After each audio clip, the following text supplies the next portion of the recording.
Hey, this is Russ. You know, back in 2021, I made a video at around the 2,500 mile mark where I questioned, would I switch from my Rad Rover 5 to a different brand? And the answer at that time was no. I didn't think that there was anything else that I really needed to be able to be better than what I already had. Well, here it is at the end of 2022 almost. And after having the opportunity to play with many different e-bikes, because a lot of review bikes came my way, would I feel the same way? Would I feel that there's really not that much to these other bikes that would make me switch from the bike that I already had? Well, what do you think? Well, okay, here's the thing. You know, when the first video was made, there's no comparison point, right? I had nothing to compare it against.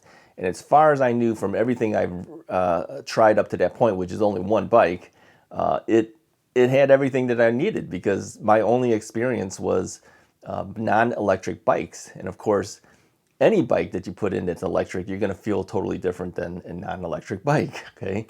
You have a lot of things that help you move along. You move a lot quicker. You have an easier way of getting up hills. There's a lot of benefits to the e-bike. So I didn't feel I needed anything differently. So what about this year after trying all these other bikes? Well, I've learned a lot of different things. I've learned that there's bikes and then there's bikes, okay? And there's different styles of bikes. There's folding bikes. There's cruiser bikes. There's bikes that are designed more almost like a moped style bike. So I've learned that I've liked certain types of bikes and not so much some other types of bikes. So let's kind of run through some of these things. Now, as you know, the first e-bike that I got after the Rad Rover 5 was the Magicycle Cruiser. Now, the Magicycle Cruiser is very similar to the Rad Rover 5 in the sense of how it's designed and the overall feel of the bike. It has a very similar type of, it's a larger bike, right? So in that sense, I said, wow, this bike is kind of similar to the Rad Rover, but it was a mid-step bike. Now, I learned that the mid-step bike is not the same as a full step-through bike. It's very hard to get your leg over a mid-step bike. What I felt that the benefit of the mid-step bike is that it had a cutaway there so that when I hopped off of the saddle and I'm standing over the bike, there's enough clearance there for a guy that he's not going to have to worry too much, okay? So in that sense, I said, yeah, I kind of like this mid-step. It wasn't fully a step-over bike, which many people felt was the, you know, it's like a girl's bike, a lot of people said, right?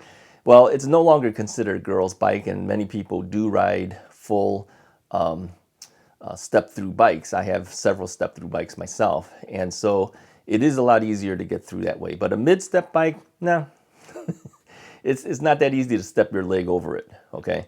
So in that sense, I learned that the mid-step bike is kind of the same as a step-over bike, but it does have clearance for certain benefits for guys, okay? So I felt that that was the one benefit that I thought that it was worth having a mid-step, all right? Now, as far as other bikes that came along, I had other bikes that were given to me that were step-over bikes, but they had more power. Now, the Magicycle Cruiser has a lot more power, in my opinion, than the Rad Rover 5 did. I was able to go a lot quicker. It can get over hills a lot easier. So there's a thing called torque, and that's one thing that I didn't realize that I was missing on my original bike. The newer bikes had more torque. So it gave me the ability to go over hills. So in that sense, I said, well, yeah, I think I would make a switch over to get a bike that had more torque, all right? I also learned too that I definitely want fenders on every bike that I have. Okay, I have one bike that doesn't have fenders on it, and that is the Vanpowers Magicycle. And Vanpowers actually has a lot of torque to it. In fact, it's in my opinion as powerful as the Magicycle Cruiser as far as its ability to get over hills and the like. And the only thing that I felt that it was missing really was it didn't have fenders and it didn't have hydraulic brakes. We'll come back to brakes as well. So the fenders are necessary. You ride over any bit of water. I mean, I ran over, what was it, wet grass, right? It was just dew on grass and that thing splattered me right in the face. Yeah, so I said to myself, bikes have to have fenders as far as I'm concerned. It's a necessity for the way I ride, and places that I ride, I need fenders on my bikes. So that's one thing I missed. And another thing that I felt that I was lacking from the original Rad Rover 5 was the hydraulic brakes. Now you might remember too that I changed those brakes from mechanical disc brakes to hydraulic calipers, but the cable was still a mechanical cable in there. It made it easier for me that I didn't have to keep adjusting the brakes on a daily basis, but it didn't have the stopping power. And so Magicycle gave me the hydraulic brakes from Tektro to modify my Rad Rover, to modify my Magicycle Cruiser and put it on there and replace the mechanical brakes that were on there, and it's night and day. Yeah, its stopping power is dramatically better. So that's something I learned too, that I prefer hydraulic brakes over the mechanical brakes. So I think if you're going to get my attention on a bike today, you got to have the hydraulic brakes. Okay, these are things that you learn because you get something on a bike and it's kind of hard to go back to the original that you had. So, okay, so hydraulic brakes, fenders, those are things that are necessary. Then I learned too that range was important. Now, you might remember that on the Rad Rover 5, I made a modification to it. I took the battery out of it and I replaced it with a 52 volt, 20 amp hour battery. The original Rad Rover 5 had a 48 volt, 14 amp hour battery. So the additional range that larger battery gave me, and then the 52 volts, yeah, it gave me a little bit more, power, but it was subtle compared to 48 volts. It's very subtle. It's not much, but it's there. You can feel in the starting of the battery, when the battery is fresh, the 52 volt has a little bit more kick to it. Okay, but it's subtle. It wasn't really that big of a deal. Where it made a big difference to me was going from 14 amp hours to 20 amp hours. That gave me the range that I needed to go farther. So as you know, I made a further modification by adding a second triangle battery, which I left on the rear rack of the Rad Rover 5, and they gave me another 20 amp hours. So I had a 40 amp hour batteries with me. Now, I didn't do what many people do where they run it in parallel, meaning they run both batteries at the exact same time. I do it sequentially. When one battery has exhausted, I disconnect it and connect up the other battery. So I felt that this is the safest way to do it, although it may not be the most efficient way to do it. There are benefits to running batteries in parallel, but there's also dangers along with that. So I also learned about battery fires. Since we're on that topic, you got to be careful of battery fires. And although we've read in the news people who've had battery fires, I've never experienced one. I hope I never do. But I find that a lot of these battery fires oftentimes happens from overcharging. So I encourage you that if you have batteries to charge it up until that indicator light on the charger goes to green. Disconnect it right away. Okay, don't leave it there any longer than you have to. Get it off the charger. Okay, now you may think that, well, my battery charger has an automatic disconnect. Don't trust it. Okay, it's not worth your life. It's not worth the damage the fire can do to you. Disconnect it. Okay, so that's another thing that I learned. All right, what else? Let's talk about folding bikes versus non-folding bikes. Now, the biggest complaint I hear from people when they buy an e-bike is the bike is too big for me. I mean, you can go on any Facebook group and take a look, and you'll see that these people have purchased their bikes thinking that this was the bike of their dreams and the things that they think would do well. And then once they got the bike, they go, oh man, this thing is huge, it's heavy, it's big, I can't get over the top of it. Yeah, the bike is too big for them. So you have options there. You know, the thing is with non-electric bikes, think about when you used to buy a bike, they used to have different frame sizes, right? That they were actually sized to your body. I mean, if you only have an inseam of a certain amount, you can't be buying the largest bike frame. It's just not practical to do that, okay? So, but in the world of e-bikes, although there are some companies that do have different frame sizes for those models that they offer, most of the bike companies don't. They have one size fits all, and what they do is they adjust the seat post height to adjust for you. So it could be a large frame, it could be a small frame. Okay, some frames are too small for you, and then you got this huge, long seat post on there, and also very long stem that goes way up there too. So it's kind of comical when you take a look at it, how big the person is on top of that small little bike. But the reverse holds true too. You know, you can have a bike that's physically too large for a person and they're trying to ride it, and that's where problems happen. So a lot of people sell off their e-bikes right after they get it because they feel it's too big or it's too heavy. Okay, well, let's put this to rest here. E-bikes are heavy, right? Now, there are some that are lighter in weight, but the vast majority of them are pretty heavy. I mean, we're talking bikes that are around the 70-pound ranges or higher. So if you think about when you bought your 10-speed bike way back when you were younger, remember those bikes? Drop handlebars, and you know, it's basically a road bike. You're talking bike frames that would have been anywhere from 22 to say 28 pounds, something like that, let's say. Okay, well, here you're talking about bikes that, you know, 67, 70 pounds, 72, 78 or more. Okay, that's a huge difference. And there's different types of wheels too. You know, you've got fat tire bikes that are 26-inch by 4-inch wide fat tires. All right, think about your old 10-speed bike, like that 1.25-inch width compared to 4 inches.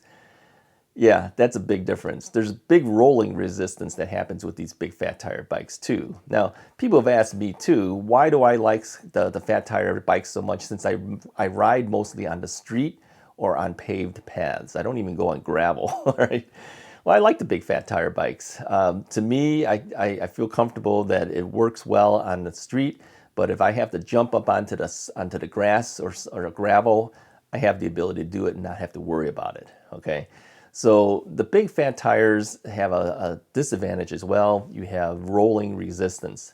So if you tried to pedal these bikes, you know, without the electric help, they're heavy bikes with huge rolling resistance from those big fat tires, okay? It's really hard to do. I can't do it, quite frankly. I've tried to ride these bikes. I can't go even a block. Literally, I cannot even ride even a block when I don't have battery power. It's very hard to do. Now, I've done it, but man, I was like suffering to get home. I think it was the Vanpowers that died out on me about a mile away from home when I was doing the range test for that particular bike.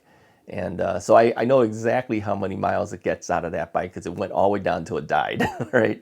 I was a mile away. To get that 1 mile to get home was sheer torture. It was hard, yeah. So another thing that I learned too is that there's a thing called a commuter bike, right? The second bike that I had was a commuter bike. It was made by KBO. Now this one is not a 1.25-inch wide tire. This one was 2 point something, 2 inches. I don't know, something like that. It's slightly wider. Okay. I like that bike. I said, you know, this is definitely different than a big fat tire bike. It kind of felt like riding a regular bike, you know, a non-electric bike again. Ultimately, at the end of the day, that particular bike happened to be sold to a friend of mine. He really liked it. We were talking about bikes. He came and tried some bikes, and he said, you know, I really like this KBO bike. Would you sell it? And I had to think twice because my wife really wanted that bike to be her second bike. And but you know, after she tried it, and she only tried it the one time, and I asked her, I says, between your Rad Rover, your Rad Mini Step Through 2, which is a folding bike, and this commuter style KBO bike, it's called the KBO Breeze. What do you like? Because she liked the look of the KBO Breeze, okay, and it's 27 inches tire. It's slightly bigger than my other e-bikes, as far as, you know, 26-inch versus 27-inch, but you know, and she said that, you know, it's okay, but she wasn't really sold on it yet. And I think maybe had she had the chance to ride it more often, maybe she would have changed her mind. It's probably what you're used to, really, right? So, but my friend really liked it, and I says, well, he really likes it. My wife wasn't really sure. I says, I'll just let him have it. Yeah. So he rides the KBO Breeze today. So that's one of the bikes that I don't still have. But yeah, it's different. And then a little bit later, right, Magicycle gave me their commuter bike. It's called the Magicycle Commuter Bike, right? And that's a 27-inch wheel, but it's a 1.25-inch wide tire. So this is getting back down to the type of bikes that we're used to, like my 10-speed bike, right? So yeah, it turns out that I like that bike a lot. It's very simplistic, and I think that's why I like it. So would I switch over to the commuter bike from Magicycle? No. Doesn't do everything I wanted to do. But I learned that that style bike, to me, was more interesting than the KBO Breeze was, because it kind of felt like I was riding the old bikes I was used to when I was growing up. Yeah. It's a lighter weight bike as well. I think it's, 43 pounds, something like that, with the battery in there. But it had a smaller motor. It had less amp hours to it. So it's a 52 volt, I think, 13.5 amp hours, something like that. If I'm wrong, I'll put a graphic up here to let you know what it truly is. And it only had a 350 watt motor in it. So I kept thinking it's underpowered, but no, I can do 20 miles an hour on that bike. But it's different. It's a belt-driven bike. There's no chain. And because there's no chain, there's no derailleur on there. So it's a single-speed belt-driven bike. Okay, so we would classify it as a class 1 bike. So it gives you assist up to 20 miles per hour if you pedal. There is no throttle, there's no gears, there's nothing. All right. I would say, although it's hard for me to figure out what's my number 1 bike, I might put that as my number 2 bike. Yeah, and the reason is because I enjoy it so much, because it's so simplistic. It forces me to ride like a regular bike. I have to pedal in order to move, okay? I think that's the beauty of that bike. Now, I know that Magicycle, they're more interested in their Ocelot Pro, their cruiser bike. The commuter bike is kind of pushed to the side. Even their Jaguar Rundy, which is their folding bike, is more interested to them. But I'm going to tell you that commuter bike has something that I think a lot of people would like as a secondary bike. Yeah, you might not want it as your first bike, because there's things about it that limits you. Like for instance, the battery is not very long. I mean, I can do, I don't know what the range was on that bike. 22 miles, I think I was able to get on that bike. And I'm a heavy rider, as you know. So 22 miles is pretty good, but not as great as other e-bikes out there. Other e-bikes I was getting 30, 32 miles out of it. So it's not there for long range. I don't have a throttle. If I'm tired, I can't just stop pedaling and just throttle it. I have to pedal to move. So would it be the one and only bike I would get for an e-bike? And the answer would be no. No, it wouldn't be. But it might be my second bike of choice, okay? So I've always said that if I can find the one bike that was the absolute best bike for me, I would still get the commuter bike, because it's a refreshing bike. It's something that is getting back down to basics, but still has the motor to help me. So here's my conclusion on the commuter bike versus the cruiser style type bikes. Okay, if you want something heavy duty, if you want something that's just going to roar down that path, you want a cruiser bike, right?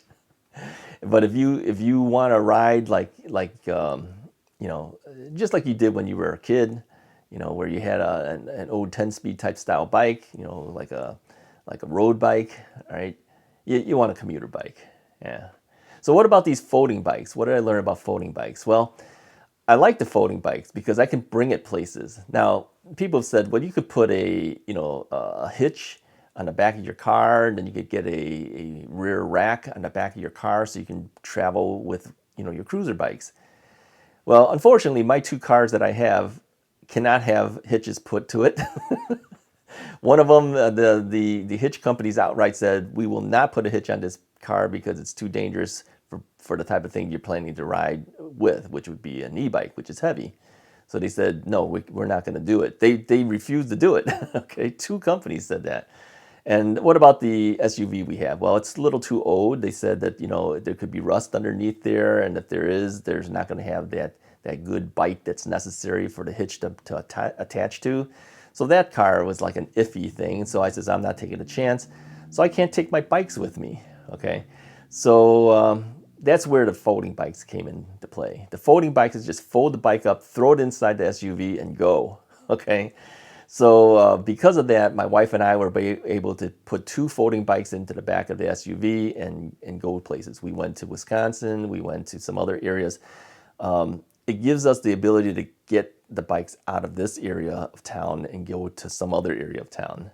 I think the convenience of the folding bike is the key. That's the thing. I can put that bike inside the car, lock it up, go inside and have dinner or whatever, get back outside and start riding again. And nobody even knows that there's a bike inside the car. But if I had a hitch, yeah, everyone knows the e-bike is there because it's hanging out of your car. So the benefit of a folding bike is it's portable. It's easily you can hide it easily inside your SUV. Just close the door. Nobody knows it's in there. And we have kind of like blacked out windows in the back and the sides of the SUV. So yeah, nobody would know it's in there unless they're peeking in there and specifically looking to see if there's anything worth stealing. But other than that, they would never know that there's two e-bikes inside that SUV. So that is the benefit. What is the drawback of the folding bikes? Well, they're usually not as sturdy. I mean, they will hold you up and everything and the like, but you always kind of wonder, there's a hinge point in the middle there. Is that as strong as a solid piece of metal? I would say probably not. So would it probably fall apart on you? Probably not. But there's always a chance that there's some danger with folding bikes, right? If the folding mechanism were to fail, yeah, that would be disastrous. But they have pretty good locks on those things, so it's kind of hard to fail. But again, something in the back of your mind, right? So let's conclude this whole thing. With all the bikes that have come in, what have I basically learned? I've learned that one bike doesn't do it all, and no bike does everything, right? So people have asked me, what is your favorite e-bike? I don't have one. I pull out the bikes based on the situation that I'm riding in. Like for instance, if my wife says, let's go to the grocery store, we got to pick up some stuff. Well, first thing, I'm gonna pull out one of the bikes that have a basket on there, a front basket, because that's where we usually put our groceries real quickly. Just throw it on top of the basket and go. Okay. Even with the rear rack, you'd have to strap it down and everything, unless you put something like a milk crate that you strap down on the rear rack and you can throw it in. But that's kind of like a rear basket then, right? So I usually grab a bike that has a front basket and I'll ride with that. Or if she says, let's take the 2 bikes and go somewhere, and travel somewhere, then the folding bike would be it, right? If I'm riding around town, it's going to be the cruiser bikes, yeah, because I like the larger wheels. Going over bumps, it's a lot smoother and easier. So I like the big, heavier bikes for that. So the Commuter bike is my fun bike. That's the bike that I said, I'm just going to go out and pedal. Yeah, I'm not going to do anything but pedal and have fun as a regular bike. It's the Commuter bike. So each bike has a benefit. Each bike has a drawback. So yeah, I can't answer the question when people say, what's your favorite e-bike? I don't have one at this point. So compared to the Rad Rover 5 from last year, how are these new bikes? Well, I think the new bikes that I have now kind of outdo that Rad Rover 5. But I still keep the Rad Rover 5 because it has a longer range. Its motor tends to be less current. I should say it this way. It has less power out of it. Yeah. And because of that, I'm able to get more range out of those 2 20 amp hour batteries. So the Rad Rover 5 has turned into my long distance bike. Okay, I don't have the power to do what I wanted. I don't have the torque to go over the hills as easy. It's a heavier bike and all that. But I still maintain it because I can go farther on that bike than some of my other bikes. Yeah, and because I have the 2 20 amp hour batteries, it gives me that full range. I can get out. I've done 60 mile plus distances with that bike on one ride. nonstop. Okay, so it's my long distance bike. So every bike has a benefit, but they do have drawbacks too. The one thing I think that if the Rad Rover 5 had full hydraulic brakes on there, I think I would enjoy it a little bit more. But I haven't put it on there because yeah, I've got so many bikes now. I just feel like you know, adding more things to a bike is just putting money in something that, you know, I could just pull out the other bike. So I'm lucky in the sense that the manufacturers have given me opportunity to review their bikes, and you know, people have asked if I've sold off a bunch of the bikes. I've only sold 2 of the bikes. I sold the Me bike because I can't pedal that bike. It's kind of like a platform style bike, more similar to a moped style. You know, you can't adjust the height of the seat. And based on my height, I couldn't do full rotations with it. And I have a replaced knee. I can't do a full rotation with that because I can't bend it all the way. So I sold that bike. Like I said, I sold the KBO Breeze because my friend wanted it. So, but all the other bikes I still have. And the reason I keep them, and people say, well, why don't you sell off some of them? You know, your house is getting filled up with bikes. And it is. The room that I'm sitting in right now is totally filled with bikes. I'm surrounded by bikes. And I've got 4 more in the garage. Okay, so the reason I can't sell them is because each one of them does something that the other bikes can't do, and I enjoy the ability to jump back and forth from the different situations based on that.